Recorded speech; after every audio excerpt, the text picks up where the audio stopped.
everyone, this is Paul Paisley from Kenpo Karate Hall of Fame, educational video series where we gather together Kenpo practitioners. Some of them are Hall of Fame members. Some of them are the leading teachers or instructors or the most influential practitioners of Kenpo. We come from all different walks of life. The Kenpo Karate Hall of Fame represents about a dozen different systems like the IKCA, the BKF, Kenpo, K-E-M-P-O, American, Tracy, Kaji Kenpo, Lima Lama, Hawaiian, etc., Shaolin, etc. A full complete list of all the people on there. You'll see them on our Kenpo Karate Hall of Fame website. But this educational video series that we do is we try to bring together guys and gals to talk about Kenpo and their insights. This is now the year 2022. Do you believe that? 2022. I'm very honored to be here with a group of men that are the best of the best. And I think this is going to be an exciting night. So with no further ado, I'm going to introduce them and they're going to say, AC, say hello to everybody. Greetings. Hello from Augusta, Georgia area. I'm one of Chuck Sullivan's certified instructors, very, very proud member of the IKCA. And I'm just happy to be here with this this distinguished group and going on record as saying this is going to be awesome. Thank you so much, AC. And I love Georgia. Georgia's a great state. I have actually friends of mine spent a lot of time down there with the Dukes of Hazzard buddies. And my daughter's godfather, John Schneider. And when they used to film all that in Covington and Atlanta and all that stuff. And it's a great state, great people. And we're really honored to have you here. Let's go over to my friend from Canada. Jamie, how you doing, buddy? How you doing, everyone? Jamie Seabrook, London, Ontario, Canada. If you're not sure where that is, it's basically right in the middle between Toronto, Ontario, and Detroit, Michigan. And it's a pleasure and honor to be on here. Well, you've always come on in the past and always had something to offer to the listeners, and just a very talented man and genuinely humble. So I really appreciate you spending the quality time. And you're 3 hours ahead of us. Yeah, thank you. This is tough. Okay, let's walk down. Hello, Steve. How are you? I'm doing fantastic. So like AC, I'm also part of the IKCA Distance Learning Program Certified Video Instructors under Chuck Sullivan. I've been around with the IKCA for about 20 years now, and also maintain memberships with several other groups as well. Wow, thank you so very much. I really appreciate that. Let's jump down and look over here. Now, Dave, how are you? With your Fu Manchu and your the beard and the whole thing they were talking about. It's a full beard. It's just a lot of white. Hi, Dave Ghigliotty, Warwick, Rhode Island, student of Chuck Sullivan's and proud member of the IKCA, owner of West Bay Martial Arts Academy in Warwick, Rhode Island, and been studying martial arts for 43 plus years, hold ranks in jiu-jitsu as well as the Kenpo. So, wow, and I love the accent. That's great. I don't hear that accent. It's all right. It's beautiful. Okay, Kate, now we're out in Southern California, one of my favorite guys, one of the leading experts in so many different things. And the best thing he's the expert at is being genuine and real. And that is Marty Zaninovich. Hello, Marty. How are you, sir? Hi, Paul. Thank you. Thank you very much for inviting me on, and hi to everybody else. And I do like the accent too. It's pretty cool. It is, isn't it? Yeah. Yeah, I'm in the Parker Plantis lineage and been with Mr. Plantis, I don't know how many years, 40 something. And I started out before that with Steve Labounty and Mr. Tom Kelly in that group with David Jimenez. So I was there for up to my black belt. And then I also have been studying with Mr. Dan Insano, and I'm certified under him in the Filipino martial arts, in the Salat, and in the JKD. Thank you, Marty. And also you're coming out with a book. Why don't you tell them quickly about that? You're working on it. My toes to the fire. I think, Todd, this is your fault. He's putting pressure on me because of yours. Oh, no. I did mine back in 2012. It's all you, buddy. Yeah, thanks. Working on a book on knife awareness. So I'm excited to get that thing out and finished. I'm not all the way through with it, but I am into it pretty deeply now. So it's really exciting when it gets out. Congratulations. Plus, You're also working with Smiley Euclides on. He and I are working on a special deal coming up. We're putting a tournament for black belts only in Southern California area.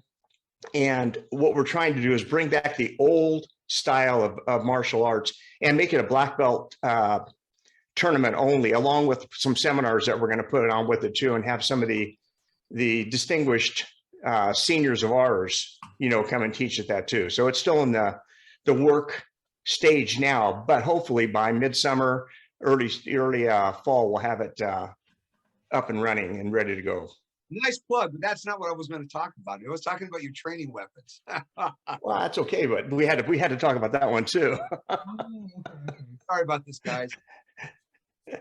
Yeah, he actually, Marty is working with that on some training knives, because he spends a lot of time on knife defenses and working with the blade. And it's, as we know, it's a very scary thing. I think that's actually one of the ultimate weapons that I would fear more than anything else, other than the crazed ex-wife or something. The ex-wife is pretty deadly too. That's in the weapon awareness book, so that'll be coming out second volume. Okay, now moving down, one of the guys that I consider one of the leading cutting edge, taking Mr. Parker's writings of the Infinite Insights, delving into that, exploring that. I know that Edmund Jr. Really likes what he has done. I'm really impressed with Master Todd Durgan. Todd, welcome to the show, and tell us a little bit about what you're into, what you've been doing. Hello, all gentlemen. It's always a pleasure to be here. Always a pleasure, absolutely, to be with Mr. Sullivan in anything we do. And good to see him. And it's not my fault you got stuck doing a book, Mr. Zaninovich. Thank you, sir. but I can tell you, I absolutely look forward to seeing and reading that, and thank you. Combing through that with a fine-tooth comb.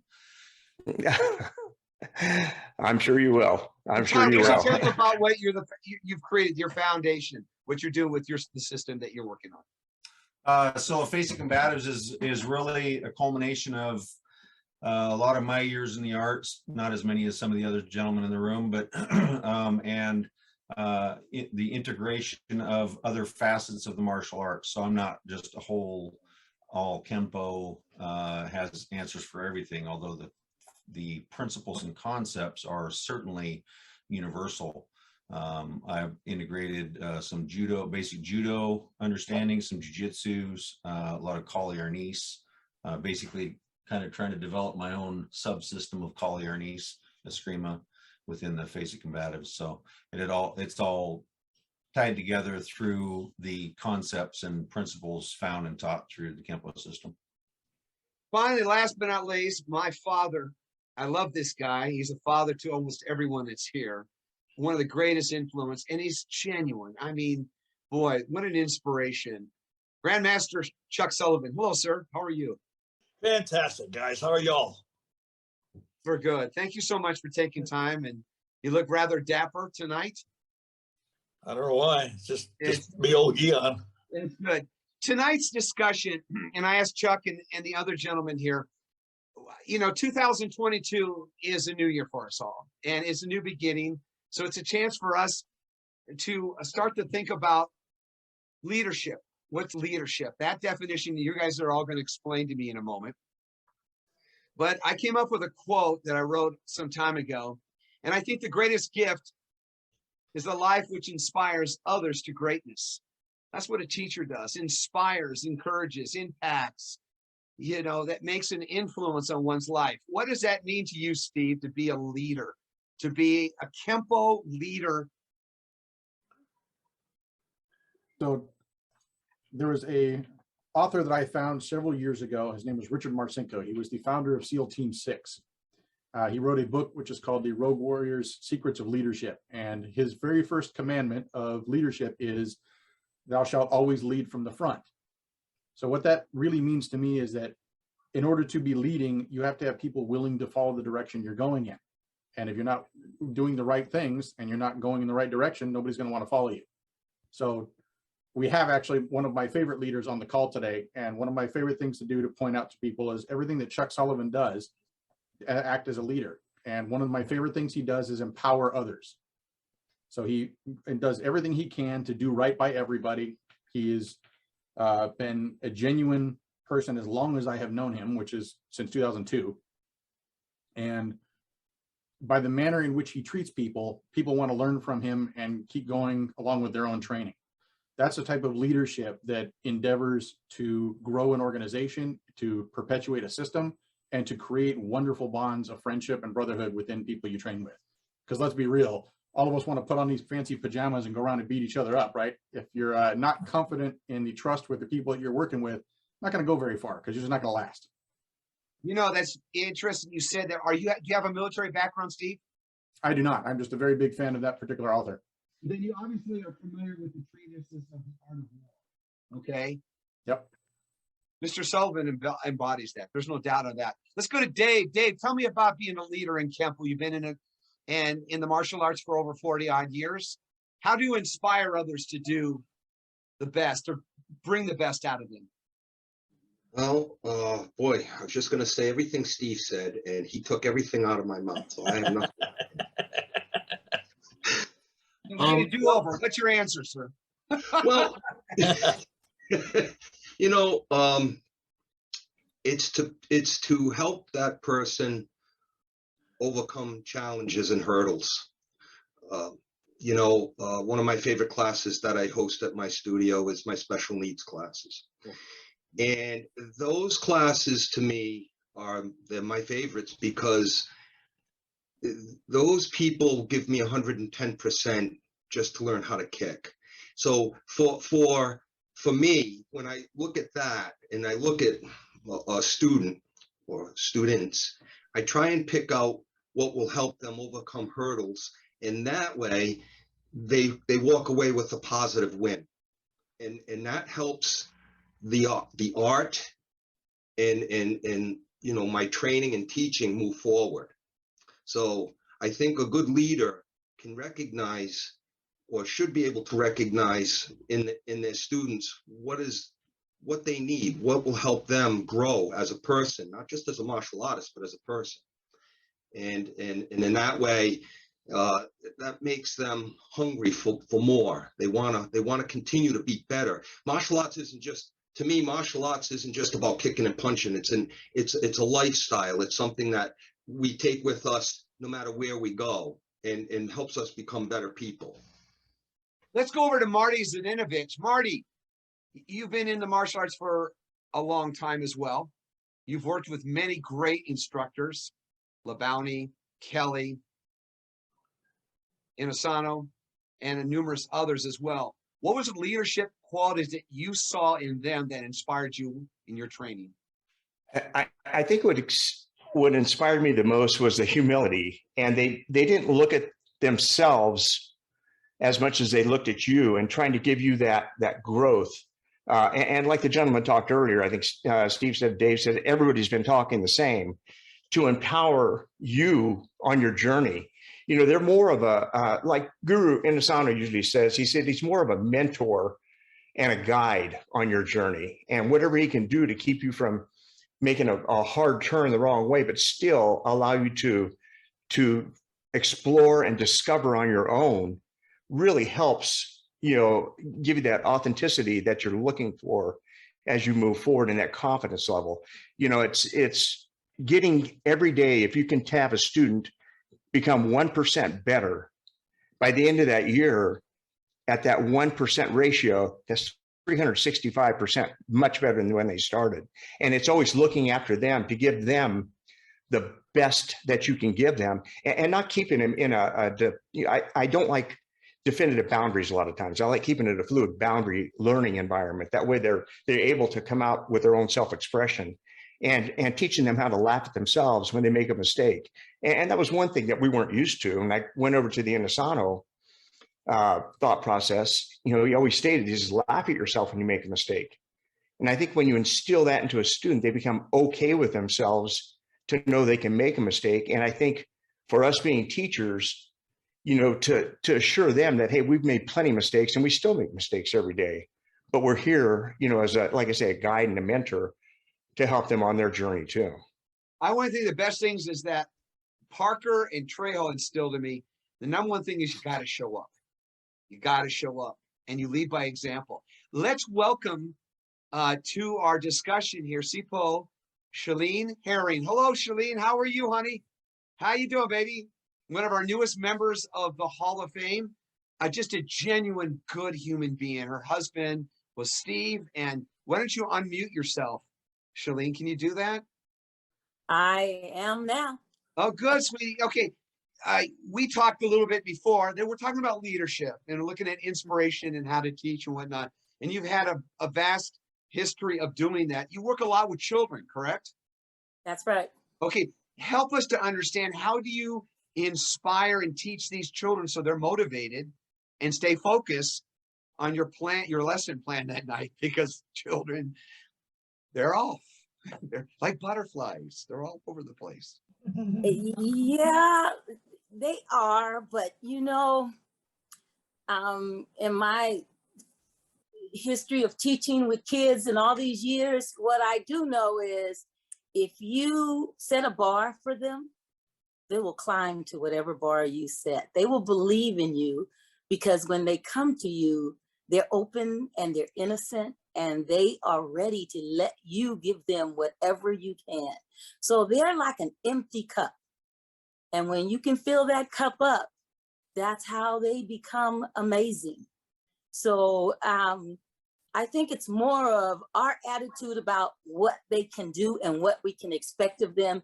And I say, shoot past the moon, shoot for the stars. And if you fall on the moon, you're okay. Thank you. Let's go up to AC. AC, what happens when you're confronted with this situation where you're not just the teacher and they are the student, but you now have to be more of a confidant. You have to explore, maybe there are things that might be interfering with their training, or there might be family, personal problems. How does the teacher become a leader to help that child or that adult? Mind you, we're looking at both children and teenagers and adults. We're looking at men and women across the board. How do you deal with that? Wow, that huge question there, Paul. Thank you for that. It comes down to to the type of leader that you want to be. I don't want to repeat what other people had said, and everybody was so inspiring. I don't want to sound overly academic, but with leadership being the process of influencing other people to be able to do more than they could have done by themselves, you can do that in a couple different ways. You can do it either as a taskmaster, as the person cracking the whip, the old school Shinai, beat them. That doesn't work so much these days anymore. Yeah, there's called lawyers. That's a thing. What I have found, and the method that I have opted and try to employ, relational leadership. You cannot lead somebody unless you have a relationship with them. And I can teach somebody at a seminar, and they can watch what I'm doing. They can watch a YouTube video and never meet me. But if I'm actually wanting to teach them, I need to have that relationship with them. I need to know where their strength is. I need to know, the more that I know about them, the better off that relationship can be. So when it comes time to that person that's got a bum knee, or maybe they got fired at the job, or they had a cousin die, or any of these things that you don't know when you're getting ready to bow in. But if you have that relationship with them, you can identify Jim's not on his game. And then as we're doing warm-ups, doing something, going, you all right? Hey. And then that's the opening. And sometimes, just being able to have that connection with them, that's better than helping them through their personal issues. That's going to be better for both you and them than helping them get that kick right, or that kata right, or that technique that night. Because that relationship then increases the trust, increases your ability to learn from them too. It's interesting how many of our guests here tonight are under the guidance of Grandmaster Sullivan. So it's obviously that relationship has been established and cultivated and embraced. Let's go down to Jamie. Let's go to the East Coast up in Canada. Is it cold up there tonight, Jamie? Absolutely freezing tonight and a snowstorm. You know, how do you build that? What do you do? What are the things that you do to help to develop that relationship that, you know, that AC just brought up? I think there's many things, and it also is really contingent on what age group we're talking about. But like, I think of myself, if I'm leading, they need to see me working hard too.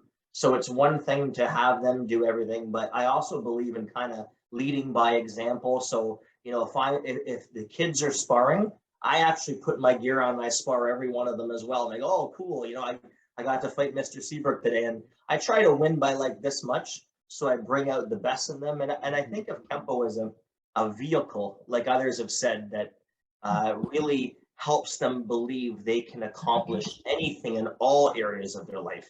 Memorization of a set and techniques is great, but now you know, when you started martial arts with me, you never thought you'd be able to do that. And then, you know, I always say to the people I'm teaching, if I had a camera and I could fast forward in time 5 years, you'd be shocked at how you'd move.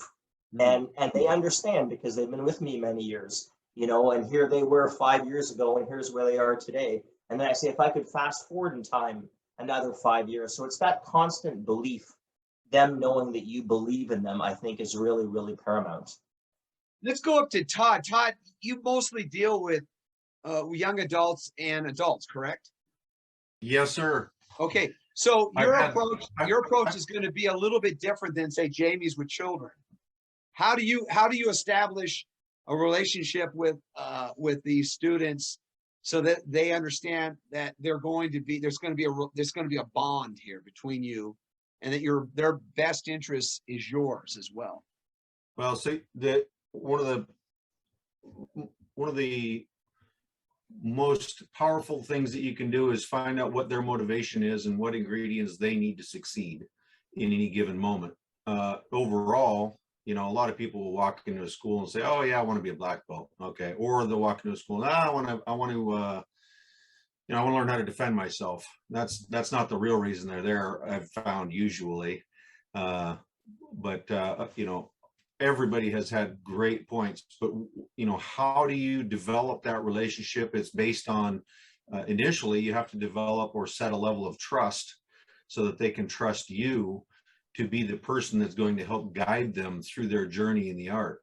And if you can't establish a level of trust, i.e. not slam them on the mat and, you know, let them lead them to leave the studio bleeding nowadays. Now, back in the day, that would have worked fine. I know I left the studio bleeding several times, but I digress. And the same goes with children. I have had kids classes and taught many children, and you know, it's just on a different level with children because they have an attention span of a gnat when they start until you help to develop that and get them interested in what it is that they're doing, you know, especially if you have somebody that's just dropped off as a daycare or babysitting service. It makes it a little more difficult. You have to figure out how to wrangle that kid in and get them interested in what they're there for and what you're there for. You know, it's funny you say that because when I first met Trejo at a tournament, it was after a fight and I lost, and he took an interest in me immediately, not knowing me at all. I did know who he was, and I did meet Ed Parker that same day, and that just resonated with me immediately. I mean, my instructor, who I'd been with for about 9 months, wasn't there. Oh, he encouraged me to go, but he did not go there to hold my hand. Not that I needed somebody to hold my hand, but I wanted to have somebody there. You know, I mean, it's you know, it's like going out the deep end for the first time, and there's a bunch of sharks. Well, you think you perceive them as sharks, you know, and he took the interest in me immediately.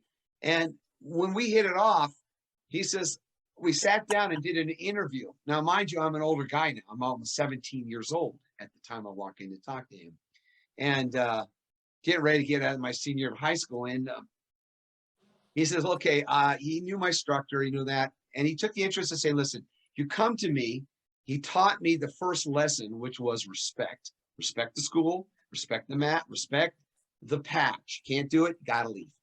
He was old school about that, real hardcore. Basics was everything. He says, I'm going to teach you to be a black belt. I'm not going to teach you to be a green or a blue or a pink or a white or whatever. Okay. The mindset, not the belt. See, to borrow a line from the Karate Kid, which I always enjoyed because everybody falls for that. Karate is not, it is here. It's not here. Okay. And, you know, that was funny because when I talked to Pat Morita about that, I think he improvised on that, to be honest with you, that line, but I'm not sure. But the point is that it is here. But you can't let that fear to go in there, as we talked about earlier, that we're now facing as a community. Our community is very sick. But I believe the Kenpo community, our martial arts community as a whole, can bring us back together because we're based on roots. And if that's our root, then we talk to somebody like Chuck Sullivan, and Chuck has been there and he has seen this. He's been there for over 60 years next year as a black belt under Ed Parker. Hello, Mr. Sullivan. How are you? Fantastic. And you know, you've been listening to what the gentlemen have said, as well as Ms. Herring. What are your thoughts? I'm more, I guess, simple-minded, I was going to say. No, simplistic. Everybody knows right from wrong. And just, I mean, it just instinctively, we know right from wrong. Do the right thing. Do the right thing with everybody. Try to do the right thing as much as you possibly can with everybody you know and any situation you run into. And it may not always please everybody, but it still would be the right thing. And if you know it is, and you're convinced of that, then just do it. It works for me all the time. I could never be the mentor that Ed Parker was. I don't have the demeanor. That man, he looked like everybody's favorite uncle or grandfather when he's 40 years old. He had the white hair, the whole thing. He had the stature. He had something. I've never attained that. I've never tried because I know I'm like everybody's kid brother. I'll never grow up. I grew old long before I'll ever grow up. But just, again, do the right thing. You know what it is. Just do it. Well, it sounds to me that you're advocating the proposition of being honest with yourself first. Be honest well, of course, with yourself first, because that's where it all starts. But then with everybody else, just yeah. And as I said, sometimes it may not even be the most pleasant thing to do. How many times have we lied for somebody's feelings? Do it all the time. Do I look fat in this dress? Oh no, sweetheart. Is that before or after you've had dessert? That's right. Sorry, guys. I throw that in.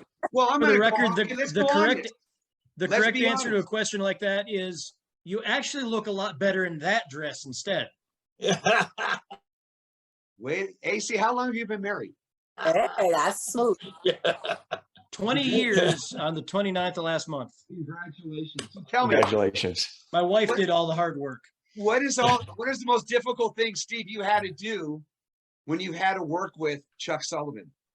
Most difficult thing, and he is your teacher. How do you convey it to him respectfully? How do you do that as the student? That, as I said earlier, Chuck has done a wonderful job of having a policy that if you have an issue with something, call him, talk to him. And the best leaders I know all endeavor to do the exact same thing. Doesn't matter if it's somebody that I've worked for in my professional life, it's been one of my martial arts teachers, doesn't matter. All of them are the same way. It's an open door policy for whatever concerns you got to bring up, and however we need to work through it, we work through it. The goal is that most difficult thing. What incident can you point to that you had a real conflict and you finally, and you weren't sure that? I don't think I could share that on the air. I'm sorry. I don't think I can share that one on the air. Oh, okay. We'll move away Come on, from Steve. that. Let's go to Dave. Dave, what has been the most difficult thing you've had to do as a teacher with a student? Okay, that one's something I can actually share. So the most difficult thing I've ever had to deal with the students are when you get students that are smarter than you are. Explain. And they ask you questions that you've never asked your own teacher before. They ask you a question that you've never had anybody in any of your classes in any style you've ever studied come up with. And you go, that's a good question. let's work through, how did you get there? And then I try to work through what thought process got you from A to where we're at now in Batman symbol. We're not even in alphabet anymore. But that intrigues me enough that I want to know where your thought process is going, because that helps me figure out where, to AC's point earlier, a couple of the other gentlemen's point earlier, when you really understand what makes these guys tick and you can understand the thought process behind it, that helps you help them develop on a further basis. Todd, what's the most difficult thing that you've had to deal with? I'll get to that, but I want to say, you know, I'm not even part of Mr. Sullivan's gang here, and he almost without fail always responds to me with a phone call or a text message or something when I reach out to him. And I can't tell you how grateful I am always for that, and how appreciative I am, and how much of a true pillar that makes him, at least in my mind, and I'm sure in anybody else's mind who has reached out to him for anything, and he gets back to them. So I never got to meet Mr. Parker, but you're as close as I'm ever going to get there, Mr. Sullivan. All right. So anyway, Todd, you have a problem with your teacher. How do you discuss that with him so that you can maybe understand the issue, or maybe you educate him because he's not aware of it? Yeah. So, I mean, you know, we have had our issues in the past. They're probably mostly on me, you know, in retrospect, a lot of them, I'm sure, but, you know, I mean, it's really, and I do have to give a shout out to Mr. A.C. Rainey, who has been and is my longtime teacher and friend in the Dave Hebler line.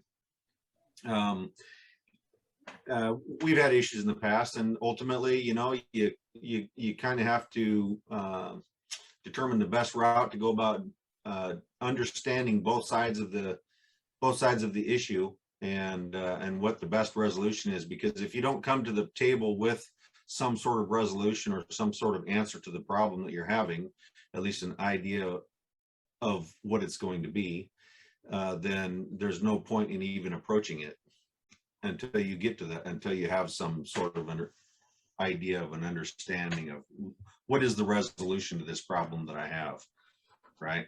Yeah. Jamie, you're in the lineage of Larry Tatum, correct? Yes.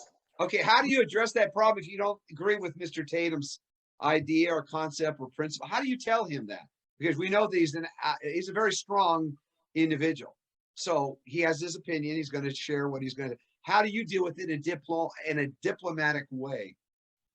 Yeah, so I mean, I'll just say this. I received my 6th, 7th, and 8th under Larry Tatum, but I'm actually I don't belong to any association. I just teach anyone and everyone and train with anyone and everyone. But he has been my mentor, you know, for many years, and I've always found him very easy to talk to. Like, you know, if there's something he says that I'm like, oh wow, I don't agree at all, you know, it won't be something that I would say in front of everyone, but I would talk to him about it and say, here's how I feel. And he's always taken feedback very well. I mean, there was a time, I don't know, a few years back where I asked him about something that I wasn't, you know, certainly wasn't in agreement with, but he took it well. Okay. We're going to Marty. You've had several incredible, iconic teachers: Steve LeBounty, Tom Kelly, Danny Inosanto. How does it? There are 3 different personalities there. We know that. But extreme. There's big extreme. Then you throw Mr. Planus into it, and I really have hit. I was trying to be nice. Okay. No. And I think the biggest thing is humility. Number one. I think your next thing is the confidence. Each one of them had their own confidence level, and I think each one of them presented an authenticity of what they believe in, and it's up to you. And I always listen to Mr. Inosanto, and I like his thought process. He says, I'm going to share this information with you. He says, and it's for yours for the taking. Explore, discover, and make it your own. Let your own self-expression come out. But he says, if you don't want it, he said, that's fine too. It's still mine. And it took me a while to get used to that concept, because coming up through the ranks, you know, with Mr. LeBounty, Mr. Kelly, you know, Mr. Menace, Mr. Planus, it was pretty much a definitive boundary world. And when I started studying more with Mr. Nisano, I started learning more, and it started giving me a better relationship with my teachers that I had prior, because I had trouble at times, really being afraid to not address the question directly. I wanted to make sure I gave them the utmost respect because they raised me. I mean, I've been with them for years, gosh, almost 50 years. I've been, getting beat up by one of those guys or getting hit with this Shinai, like you were talking earlier. It's a different training then, but I think we just have to learn to go in there and be authentic, be humble, and not worry about yourself as much, and address the issue and try to keep the issue separate so you can walk away. And each one of you may have to take a haircut, but you're going to have to give that respect and let each person walk away with that integrity, after the conversation's over. And it's not always going to be a 100% win. It's got to be, for the betterment of the future, the journey that's going on there. Not so much, I've got to win this argument. I think it's much more than that. I have a But follow-up it's to that, taken a while Marty. to get that. I got a follow-up to that. Did you ever ask them about their influence of their teachers? Mr. LeBounty, who taught Mr. LeBounty, who taught Mr. Kelly, and then what about Danny Inosanto? Obviously, he had several teachers that are very notable. Any of them would be wonderful, but obviously Ed Parker and Bruce Lee. Did they ever reference anything to those instructors? Any of the three? I mean, just yeah, they did. Mr. LeBounty, Mr. Kelly, they all referenced Mr. Parker when they were talking, and they talked about his kindness. They talked about his sternness. They talked about his directness. Mr. Plantis the same way. It was quite an education to hear what they went through. I think some of that conversation was left to them and up to us to decipher through. You never want to talk bad about your dad. Mr. Inosanto, on the other hand, always talked about all his teachers, and like he tell us, we're a product of 34 different instructors through him. So, and he gives credit to each one of them. And he said some of the learning experiences that they came through, he says, was educational to the standpoint of, they always thought their information was the best. And Mr. Inosanto said, he learned after that. He says, I sat, and he said, I didn't criticize, I learned, and I passed it on from there. So those are the type of conversations that we had. And I'm sure they had their share, because when Mr. Inosanto started teaching with the Filipino arts, he got criticized a lot because, it wasn't, for the fact of starting to show the demonstrations and different things from the family type teachings. It's funny you say that, because I'm looking at a quote by Bruce Lee: teaching recognizes a sensitive mind with great flexibility. If that's the case, let's go over to Chalene. Chalene, you hung out with Ed Parker. Mr. Parker, that's 30 odd years ago. You were with your husband, who was one of the premier teachers in many different systems and whatnot. What do you do? How do you reflect back on that for your teacher? Who helps you when it comes to a difficult problem now as a teacher? Now you're the student for somebody else, or is it the students that are telling you how to answer the question? Wow. Ooh, that's a good question, but and there's lots of things. It brings up lots of memories. You guys, this is awesome, because I got lots of memories in my brain right now about all the different experiences. And so I had it from, I was blessed to have an experience where I was the student with the instructor with his instructor. So it was wonderful. It was really good. I think in terms of what do I agree with or what I don't agree with, I came empty. I was empty and I was hungry and I needed to be filled. So I was ready and taking in everything. And so even now I'm open. I have some other instructors that I work with, some CJOs that I work with. And I'm open because of all their years of experience and time, and they have so much, and it may not be something that I even agree with. Like you said, somebody said, you might not agree with it, but you're humble and grateful that you get to have that kind of exposure and experience. And then you find what works the best for you. You don't have to talk about it. You can just grow into it. You can take what serves you, what works for you, and you can grow from there. I think we all have a journey and a path that we pick, and we choose it based on what we feel and what we need at the time. And we grow differently from decade to decade. I think, you know, in the beginning, it was just, oh, I don't know anything. I'm just going to shut up and listen and learn as much as I can.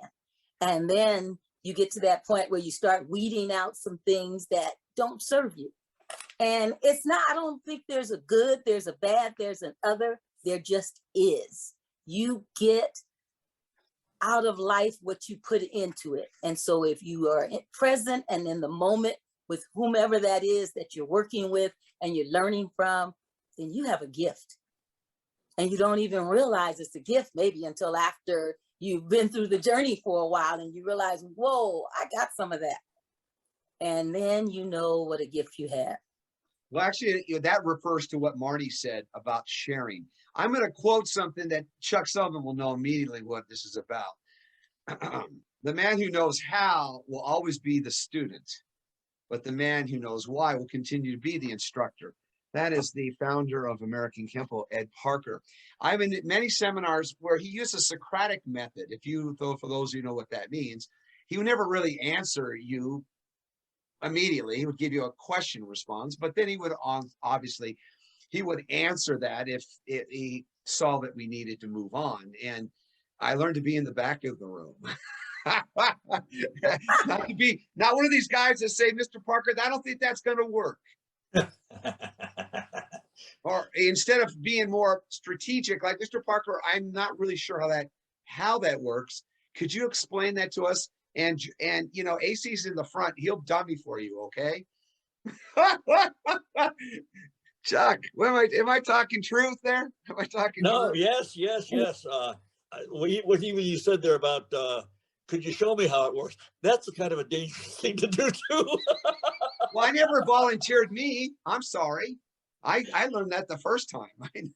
I would always be there and see all these black belts, you know, posturing themselves up there, you know, and I think they just wanted to get photos, or it was seminars mostly. And, you know, I went to those with Frank, and he, you know, I was his shadow. So he'd tag along, and then I'd be in the car and hear the stories. And it was a white knuckle experience for those that rode with him. They know what I'm talking about. And, but the point is, you know, he wanted to share it with you. He wanted to see that light bulb go boom in your head, go, oh, wow, I get that.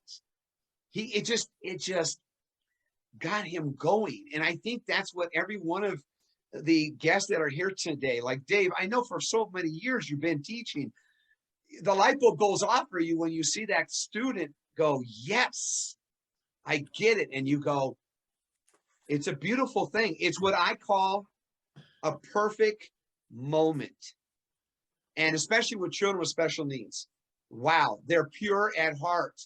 There's a place in heaven for you, sir. I promise you there is, because those are very, very special individuals. God has a place for them and for those that care for them. And you must see that. Do you have any thoughts on that? Well, yeah, I do.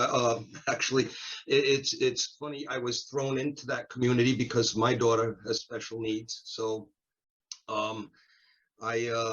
it wasn't something that was ever planned out, and it has become one of the passions of my martial arts career. But when you see that light bulb go off, it is incredible. It's incredible. You know, I've been listening to everybody, and it's really it's nice to hear the different viewpoints.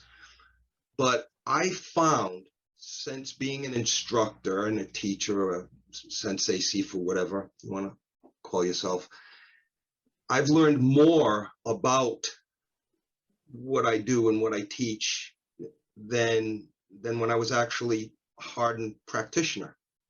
I find that I have learned more from students asking me questions than you know, per se, just get in front of a class and running drills and lines and all of that. And when my special needs group, when I have that group, I have them a couple of times a week.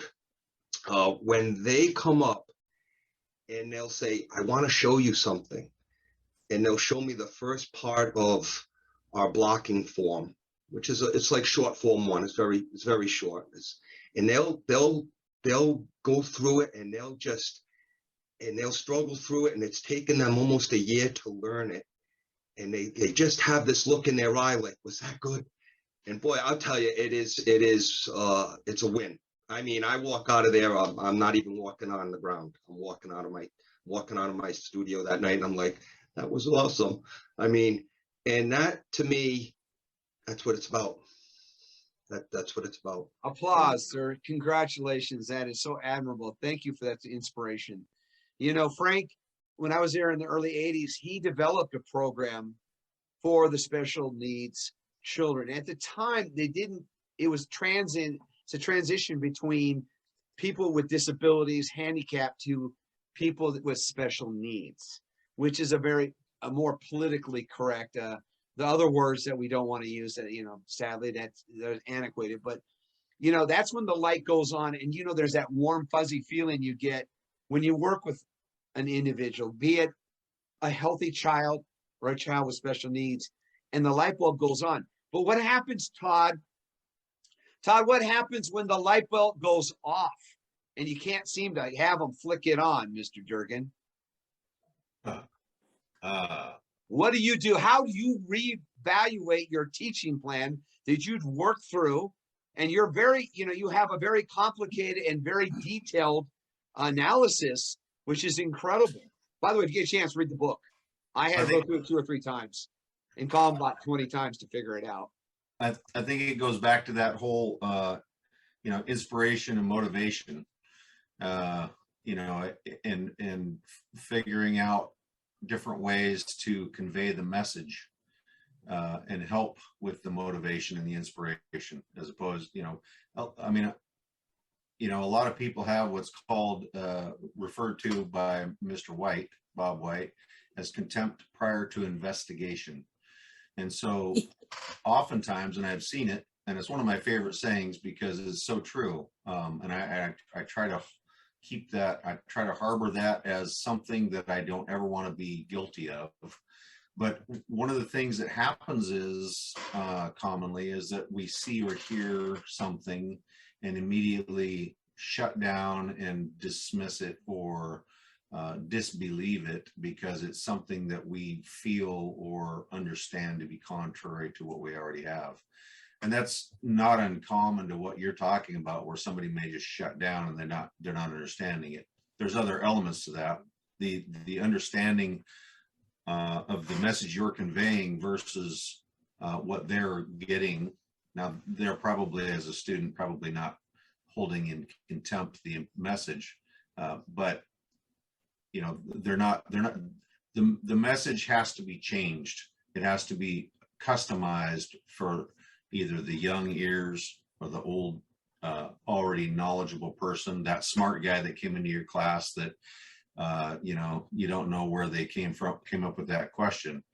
And you have to adjust, and and mistakes are made along the way as a leader, as a teacher, as an instructor, and you learn more and more as that teacher and as that leader how to adjust for the individuals that run into the wall, so to speak.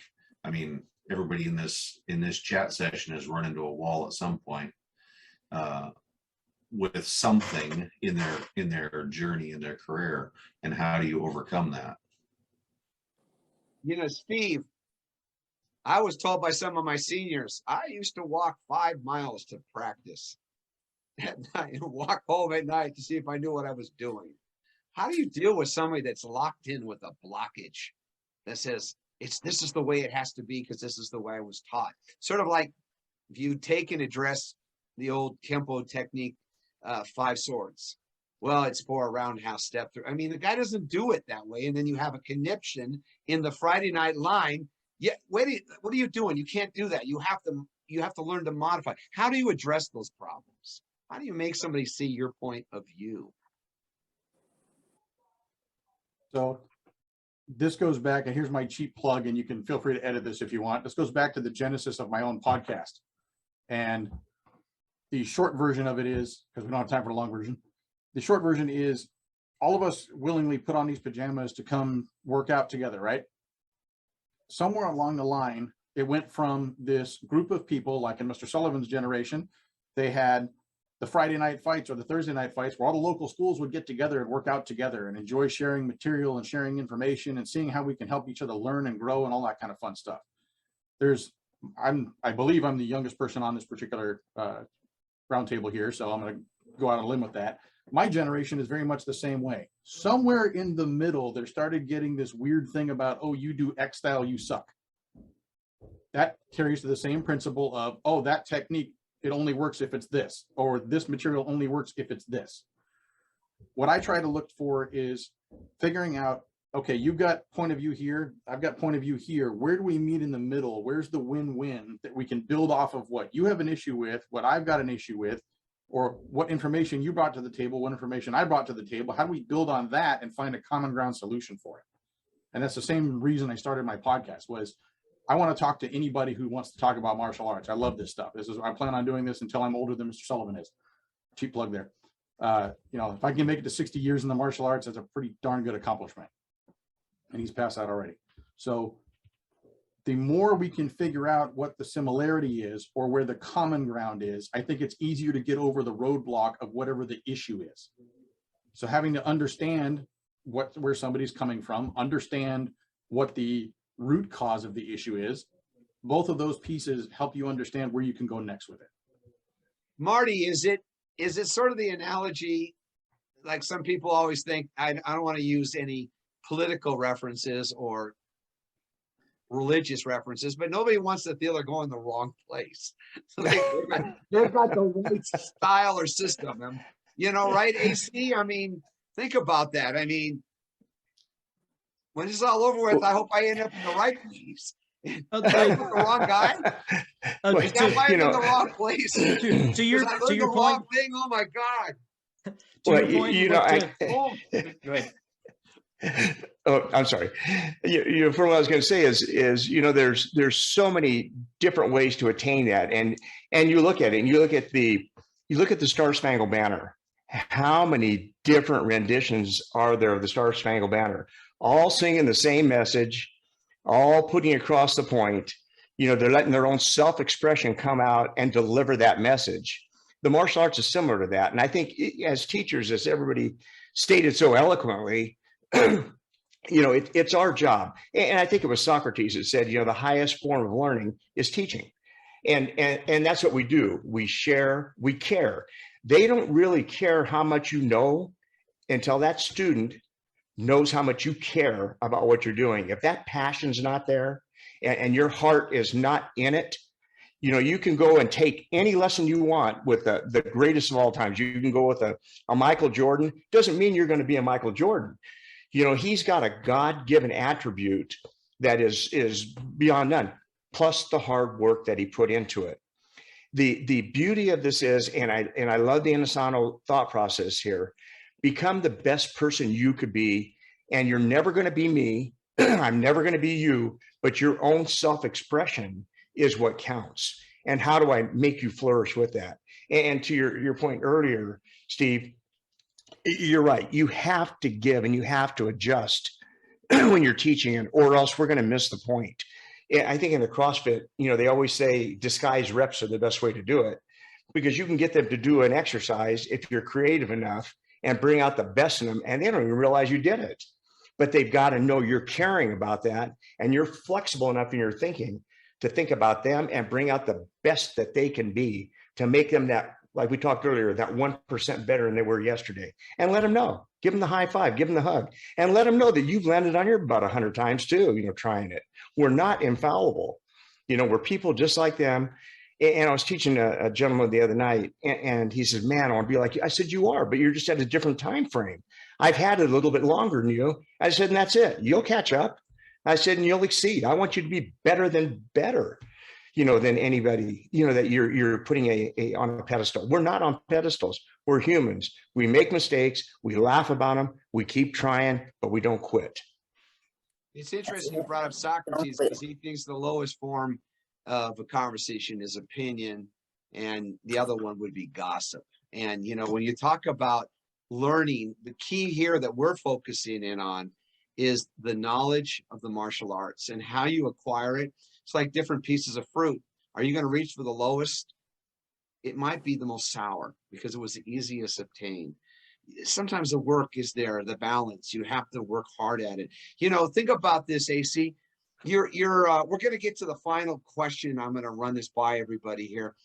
What is your goal for the future of your leadership to help others so they will be inspired to do the great things in their life? Okay. So I think for my path forward, what I want to see other people to do, what I want to help other folks do is realize that one source is no source. If what you're learning is the only thing that they're the only people doing that, they're the only people moving like that, they probably may not have it right. And if you got like 3 or 4 people moving the same way, like Chuck Sullivan has pointed out before, and a lot of us have all observed, everybody's got, you know, on average, 2 arms, 2 legs. I want to help people understand the process and ask better questions.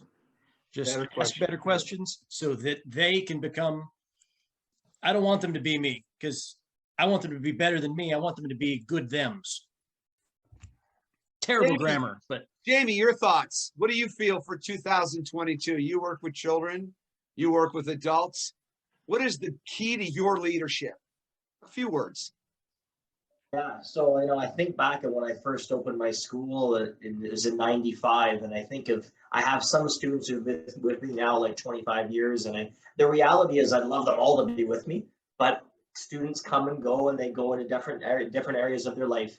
I guess for leadership, I would say I'd like every student I taught to go, that was someone who impacted my life. And if they stay in martial arts, awesome. If they don't, maybe I won't even remember someone I taught 15, 20 years ago, but they could say, Jamie influenced my life. Dave, what is the thing that you want to be remembered for your leadership skills? Not that you're going to go anywhere, but I'm just saying right now for 22. I hope not. Well, we're hoping not either. We got a lot of life ahead of us. So please, what is it that you want to be, that a student will say, when I was with Dave, he inspired, what is it that's going to motivate them that you'll say, wow, I'm proud of that I accomplished that?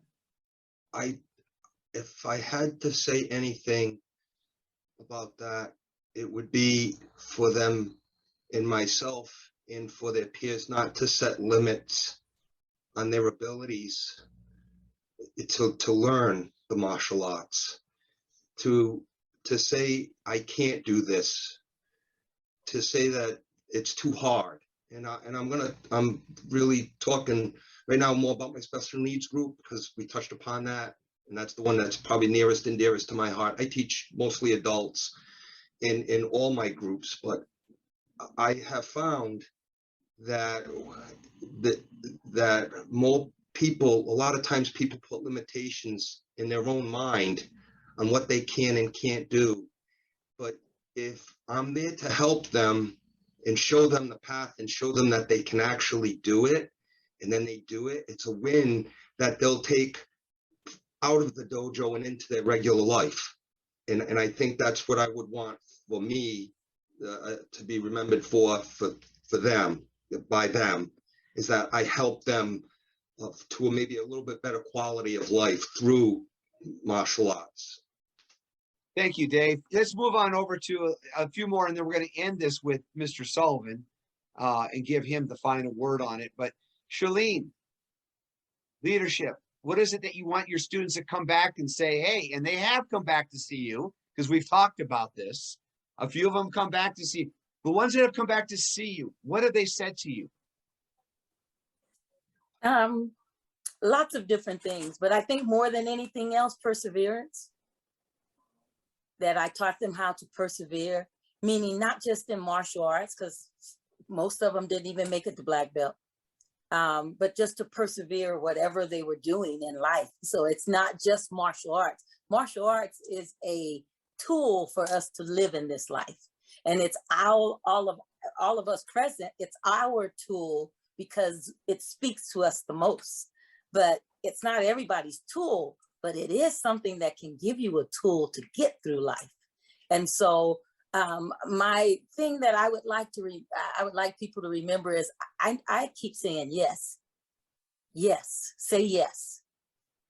Because that's what you're going to feel in your heart and in your mind. And if you say yes to learning and to being your best possible you, then you're going to succeed, whether it's today, tomorrow. And then the other thing is being present. I have lost so many people through these last couple of years. It's been really something. And if I don't get anything else from what we do in martial arts, it's being present. Be present today. Let everybody know that they need to be present and do the best possible you today. And tomorrow it's going to be okay. Yeah, it's a beautifully summation of what you believe in. I had numerous conversations with the great Mike Stone, and it is the moment. Be in the moment. You are living this moment. Your past is over with. That's your it. future has not been created, but you can imprint what you want in your future into this moment. And it's the power of now is what he basically is embracing. That's it. That's it. In the practice, in law, which I came from, and in medicine, my family's from medicine. Well, it is the practice of law. It is the practice of medicine. We're practicing. I hate to use that word. It is an ongoing re-education of your skills and learning and expanding your mind. It's not like taking a class you took in algebra back in college, and then 20 years, oh yeah, I took that class and I was with Joe Blow. And it's not like that. The martial arts is a journey here, right, Steve? Isn't that what it is? What is it you want to be that you leave with those students that they'll say, gosh, I'm so glad I spent that time with him? My favorite thing that happens is when it doesn't matter if it's a student or a workout peer or even an instructor every now and then. My favorite thing that happens is when somebody comes and says that interaction that we had helped me in some way in my life. Whatever skill I got or whatever piece that we worked on or this tidbit of information, I used it to help me solve a problem or make a goal become reality in life. Because a dream is a dream until you put action behind it, and then it becomes a goal. And then you travel through that goal, or you readjust your goal, but you keep going forward. And that's really over and above anything else that I could ever leave behind with anybody is, did I help you in some way make your life better and further a goal that you had in your life to get to where you want to be? Well said, Steve. Thank you so much. I'm going to finally go to the last two of our special guest here tonight, Todd Durgan. Todd represents, like everybody here, he's present. He's in the moment right now. He is exploring. Todd, what is it you want to be to leave with those students that they will take on that you have developed in your martial arts journey? So for me, when I think about something like that, which is a pretty large, impactful thing to consider, when you think about what am I doing or having to do with other people, I think about my 8th grade science teacher, Mr. Richard Stowers, who was probably the most influential teacher I had in school, and a very influential guy in my life, because he got me excited about science and got me excited about things and helped me through some times in my life as a kid when I really needed somebody like that. And I can only hope to have that same influence or effect on somebody else at a time in their life when they need that same guidance, help, understanding, ear to listen to, whatever it is.